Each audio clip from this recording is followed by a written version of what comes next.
La novia caída del cielo, capítulo 6, de Bárbara Cartland. En realidad, Elizabeth ignoraba cuáles eran los planes de su hermano. Le había escrito 2 cartas para preguntarle dónde pasaría los primeros días posteriores a la boda, pero, al no recibir respuesta, se había limitado a confiar en que el duque habría dejado todos los preparativos en manos del señor Dalton. De cualquier modo, estaba segura de que pasarían la primera noche en el parque Buckhurst, y debía dejárseles solos. También había confiado en poder charlar un poco con Buck, antes que llegaran los invitados, pero él lo hizo tan tarde que fue imposible.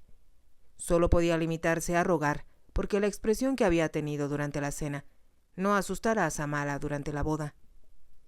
En cada visita que había efectuado al priorato, había aumentado su afecto por su futura cuñada, y estaba convencida de que era todo lo que Buck podría esperar de una esposa. También se había enterado de que la baronesa era preciosa y que Buck no se había separado de su lado desde que llegaron a Londres.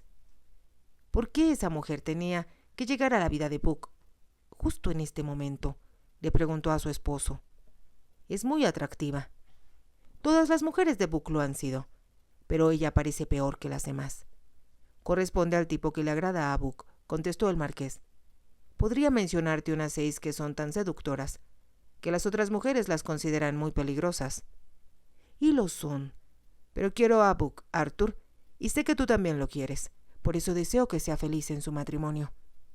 Pero ¿qué oportunidad tendrá una criatura como Samala si debe competir con una mujer como la baronesa? Su pregunta no tenía respuesta, pensó Elizabeth con desaliento. El día siguiente amaneció radiante, y al menos era una satisfacción saber que el jardín, en el que los jardineros habían trabajado febrilmente desde que se anunciara la boda, constituía un despliegue de belleza. Igual lo era la iglesia, repleta de invitados que formaban un caleidoscopio de color. La marquesa pensó que la novia apreciaría las guirnaldas de flores que adornaban el pasillo y las orquídeas blancas en forma de estrella que cubrían el altar. Se parecen a ella, pensó, sorprendida ante lo poético de su idea. Samala ya estaba emocionada por la decoración de la aldea que cruzó antes de llegar a la iglesia. Como a los aldeanos le entusiasmaba la idea de que el duque se casara, porque eso significaba una gran fiesta para ellos, y luces artificiales durante la noche. Decoraron las casas y prepararon 2 arcos de triunfo para que pasara la novia.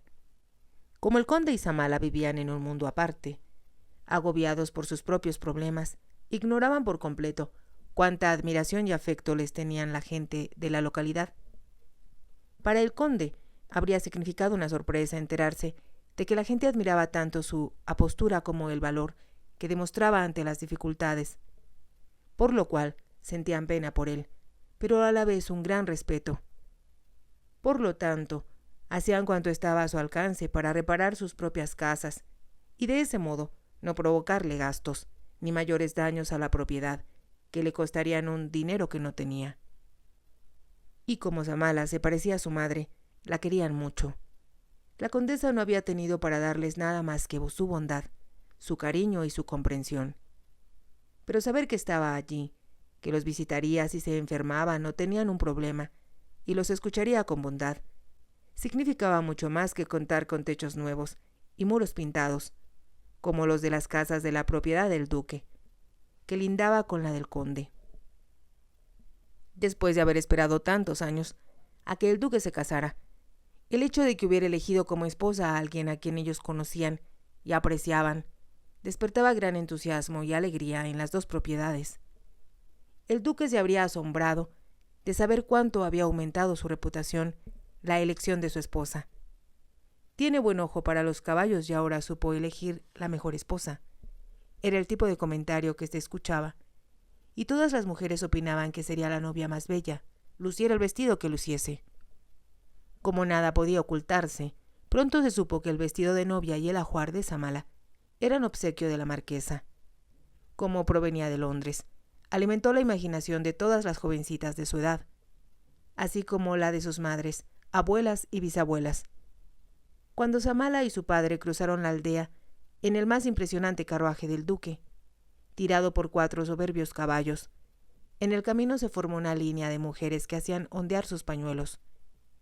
Después de verlos pasar, corrieron para entrar en el parque a través de una puerta secundaria situada en el límite de las dos propiedades. El carruaje atravesó la entrada principal, consistente en un arco de piedra, donde estaba labrado el escudo de armas del duque. Cuando se detuvo frente a la pequeña iglesia, la multitud que esperaba afuera era enorme. En el momento en que Samala descendió, un murmullo de admiración aprobó su vestido. La marquesa lo había elegido con cuidado, y era el más hermoso que cualquier novia podría soñar. El talle de suave gasa blanca, del que partía una amplia falda, acentuaba la fina cintura de Samala, y el velo blanco que ocultaba su rostro la hacía parecer etérea, como una ninfa surgida del lago. Sobre la cabeza lució una tiara de la colección Buckhurst. No era de las grandes, semejantes a coronas, que lucían las duquesas en la apertura del parlamento, sino que simulaba una guirnalda de flores. La tiara, junto con su cabellera rubia, parecía apresar la luz del sol, y la llevó consigo al entrar en la penumbra de la iglesia. Tomada del brazo de su padre, Samala se sentía como en un sueño. Había llegado el momento de abandonar su hogar, y ahora caminaba hacia el hombre que se convertiría en su esposo. Le parecía que se trataba de una de esas historias fantásticas que se relataba a sí misma, pero que se había convertido en realidad y ya no era producto de su imaginación. Pero la combinación de la suave música de órgano y los leves murmullos de los asistentes le parecía el sonido del viento entre los árboles, y solo sabía que a cada instante estaba más y más cerca del duque. Aunque el camino le pareció muy largo, de pronto se encontró a su lado, y cuando, debajo del velo, levantó la vista hacia él, sintió que llenaba toda la iglesia y que allí no existía nadie más. Hacía un calor agobiante en el salón de baile, y la fila de gente que esperaba para saludar a los novios parecía interminable. Aunque se anunciaban sus nombres, para Samala eran desconocidos, y la voz estentórea del mayordomo se mezclaba con las interminables felicitaciones, hasta convertirse en el incesante rugir de las olas de la playa. Felicitaciones, Buck, les deseo que sean felices. Encantado de conocerla, y esperamos verlos con frecuencia. Mi esposo y yo les ofreceremos una cena en cuanto regresen de su luna de miel. Deseamos lo mejor para ustedes. Una y otra vez, Samala escuchaba su propia voz responder como autómata: gracias, gracias, y trataba de visualizar los rostros sin lograrlo. Por fin, cuando ya se sentía sin respiración, después de haber permanecido 2 horas de pie en la misma posición, advirtió que el duque se alejaba y se preguntó si debía seguirlo. Entonces el marqués llegó a su lado y le puso una copa de champaña en la mano, al mismo tiempo que decía: debe sentirse cansada, pero ha estado espléndida y todos la admiran. Gracias. Se preguntó a dónde habría ido el duque y lo buscó entre el mar de invitados, pensando que como era tan alto se destacaría entre ellos. Les había sido imposible hablar cuando regresaban en el carruaje abierto, ya que a lo largo de todo el camino los vitorearon y lanzaron flores. Era tan conmovedor que Samala trató de agradecer por medio de sonrisas y saludos con la mano, pensando que el duque hacía otro tanto en el extremo opuesto del carruaje.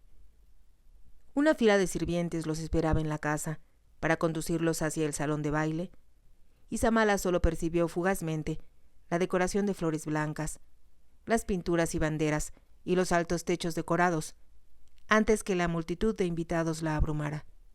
La marquesa les indicó dónde debían colocarse para saludar.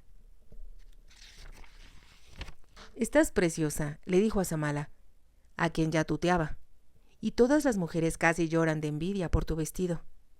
Ella se rió y miró al duque para ver si él también reía, pero estaba de espaldas charlando con el marqués. Después comenzaron las felicitaciones, y ya no hubo oportunidad de nada más que de responder con cortesía. Y ahora, cuando lo buscaba, su padre se acercó para abrazarla y Maureen la besó. «Fue una boda preciosa», exclamó ella, «y parecías la princesa de un cuento de hadas». Samala sonrió, complacida, en tanto que Maureen agregaba: Recé todo el tiempo porque seas tan feliz como lo soy yo. El día anterior, muy de mañana, Samala había asistido a la boda de su padre con Maureen, celebrada en la pequeña iglesia donde la habían bautizado. A diferencia de la suya, había sido una ceremonia íntima y sencilla, porque al conde le avergonzaba casarse antes que su hija, hasta que por fin ellas lo habían convencido de que era lo mejor. No solo quiero estar en tu boda, papá, sino también saber que en cuanto yo me vaya, Maureen no tendrá que regresar a su casa y dejarte solo, lo que me inquietaría. Así que, por favor, cásense lo antes posible. Por lo tanto, el conde había conseguido una licencia especial y el vicario, que era su amigo, accedió a guardar el secreto. Nadie notó a las 3 personas que, a las 9 de la mañana, entraron en la iglesia de la aldea. Fue una ceremonia sin música, pero a Samala le pareció que los ángeles cantaban, porque su padre sería feliz y la novia estaba radiante. Cuando el conde puso el anillo en el dedo de Maureen, vio el amor que inundaba la mirada de su madrastra y supo que cuidaría muy bien a su padre y que la miseria, angustias y privaciones de los últimos años pronto quedarían en el olvido. «Tendré mucho tacto, querida», le dijo Maureen, «para que tu padre no advierta que todo se paga con mi dinero. Pero deseo que ocupe el lugar que le corresponde en el condado, ya que muchas personas me han dicho cuánto lamentan que se haya convertido casi en un ermitaño, cuando necesitan que los aconseje y los guíe». Samala lanzó una exclamación de alegría. Es lo que deseaba que dijera. Papá es muy inteligente y ha desperdiciado su talento preocupándose porque la casa se cae y el campo no puede labrarse. Todo cambiará, prometió Maureen, pero a la vez no podría tolerar que piense que lo presiono a hacer cosas que no desea. La ama, así que le resultará fácil convencerlo de que se dedique a lo importante. Maureen la besó. Eres sensata e inteligente, y como sé que te debo mi felicidad, confío en que algún día seas tan feliz como yo. Ya a solas con el conde, Maureen comentó: Me inquieta Samala. Es demasiado joven y sabe muy poco del mundo que hay afuera de los muros de esta casa. Pronto lo conocerá. Eso es lo que me preocupa. Pero como se daba cuenta de que el conde también vivía en un mundo muy diferente al del duque,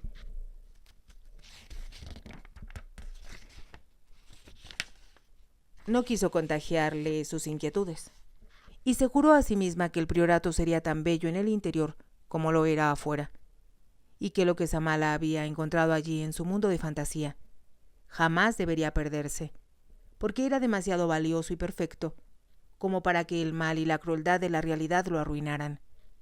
Al mismo tiempo que Samala se sentía abrumada por el calor y los apretones de mano, el duque percibía que la rabia se apoderaba de él hasta un punto intolerable. El profundo odio que le inspiraba la idea de casarse aceleraba las pulsaciones en su cabeza hasta convertirlas en un dolor físico. Detestaba a sus familiares, a sus amigos, y estaba seguro de que todo lo que le decían brotaba de sus bocas solo por convencionalismo.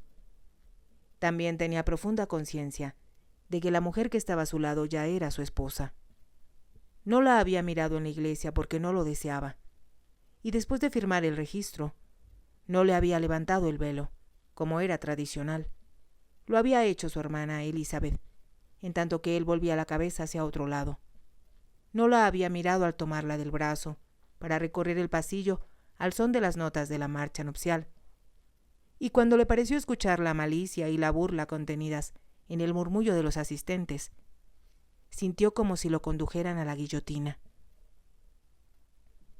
Había sacrificado su libertad solo para evitar que Lottie se convirtiera en duquesa, pero el precio era demasiado alto. De pronto sintió que ya no podría soportarlo, y como se produjo una pausa antes que se anunciara al siguiente invitado, se apartó de Samala y salió del salón de baile, con la intención de dirigirse a sus habitaciones. En el vestíbulo se cruzó con el señor Dalton. Iba a buscarlo, su señoría. ¿Para qué? Pensé que le agradaría saber que ya trajeron el caballo que adquirió en Tattersall's hace 3 días. No lo esperaba hasta mañana. Creo que se alegraron de traerlo, su señoría. Por lo que sé, en este momento está ocupado en intentar la destrucción de la caballeriza. Me dijeron que era muy salvaje. Por eso fui al único que se le ofreció a comprarlo. Espero que no sea peligroso, dijo alarmado el señor Dalton. Y yo espero que lo sea, exclamó el duque. Sin decir más, se dirigió hacia la puerta principal y salió rumbo a la caballeriza. El señor Dalton lo observó con un suspiro. Comprendía mejor que nadie lo que el duque sentía en ese momento, y por qué le agradaba mucho más un animal salvaje que uno tranquilo y bien entrenado. Pero a la vez sabía que no debía abandonar a sus huéspedes y menos a su esposa. Por esa razón, consideró que su deber era apresurarse a llegar al salón de baile, para evitar que la ausencia del duque se hiciera muy notoria. En cuanto llegó a la caballeriza, el duque advirtió la conmoción que provocaba su nueva adquisición. El caballo ya tenía un gran público, constituido por los mozos, palafreneros, su palafrenero en jefe y varios invitados que habían preferido admirar los caballos del duque más que los regalos que se exhibían en un salón y el gran pastel de bodas de 5 pisos que aún no se había cortado. El jefe de palafreneros se acercó a él para decirle: «Es un animal muy fino, su señoría, pero creo que tendríamos dificultades con él». «Eso pensé», asintió el conde con satisfacción. Observó que el caballo trataba de demoler el establo. Debería estar demasiado cansado a causa del viaje.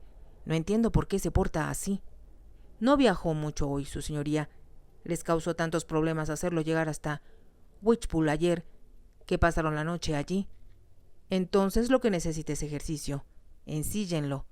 Ahora, su señoría, preguntó asombrado el hombre, al mismo tiempo que observaba el elegante traje nupcial del duque. Le haré dar un corto paseo por el parque. Se necesitaron 7 hombres para ensillar al caballo, que hacía honor a su nombre de salvaje.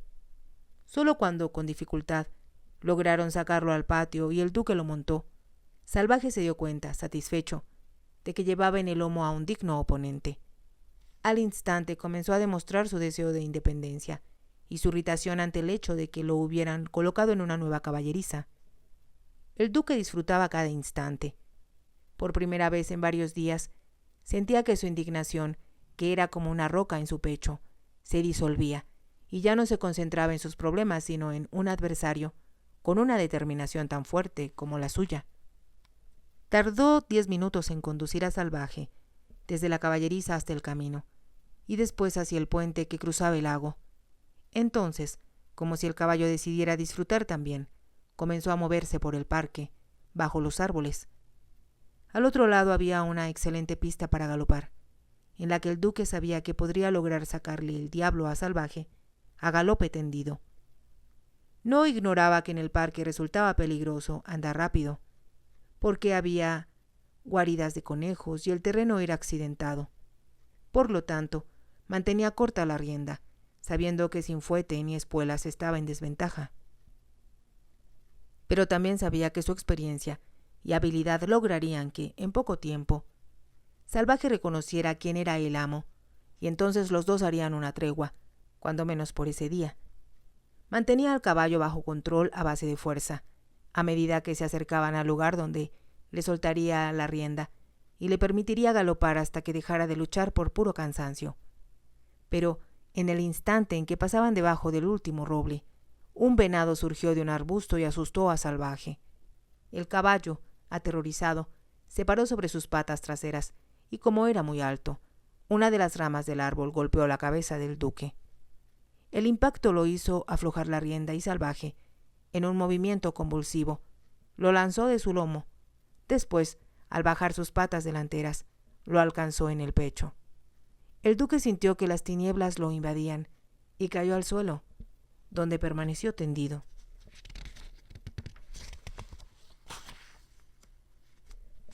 Cuando recobró el conocimiento, el duque sintió que volvía de un túnel largo y oscuro. Su cerebro no funcionaba y no sabía dónde estaba, ni qué había sucedido. Solo que todo estaba oscuro. Al tratar de moverse sintió un agudo dolor en el pecho y la oscuridad lo invadió de nuevo. Pudo haber transcurrido un siglo o una hora hasta que el duque se dio cuenta de que algo había sucedido, aunque no sabía qué. Se movió un poco y al instante alguien se acercó. Entonces sintió una mano fresca sobre su frente. lo que resultó reconfortante. «Tengo sed». No estaba seguro de haberlo dicho o solo pensado, pero un brazo se deslizó por detrás de su cabeza y alguien le acercó un vaso a los labios. Al beber se dio cuenta de que tenía la boca seca, y la bebida le pareció fresca, dulce y agradable.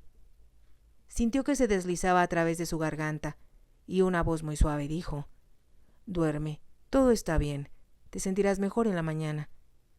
Deseó preguntar qué había sucedido, pero estaba exhausto. Volvió a sentir la fresca mano en su frente, haciendo movimientos circulares que, como si lo hipnotizaran, lo hicieron quedarse dormido. En el instante en que el duque despertó, sintió que la intensa luz del sol le lastimaba los ojos, y casi como si lo hubiera dicho en voz alta, alguien cerró las persianas. Un hombre se hallaba de pie a su lado y supuso que era un médico cuando le tomó la muñeca.